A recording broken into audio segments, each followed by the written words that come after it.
Ay, nako. Pakinggan niyo po ang sinasabi o sasabihin ni Jimmy Bondoc, mga bossing. Isa pong PDP isa po na tumatakbo sa pagkasenador under po ng PDP laban. Oh. Kasi ang problema po sa administrasyon na to, lahat minamadali. Pag-aresto kay Pangulo, minamadali. Uy! Sandali ho, mga kababayan. Pag-aresto sa dating Pangulong Duterte, minadali pa yun. Ha? Tagal na nun. No? 2017 pa lang, may reklamo na sa dating Pangulong Duterte. Di ba? 2017 pa lang, may reklamo na, may kaso na. May kinaso na sa ICC sa dating Pangulong Duterte.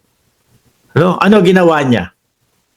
Jimmy Bondoc, ano ginawa niya? Pumalas siya sa International Criminal Court para maiiwas yung kanyang sarili.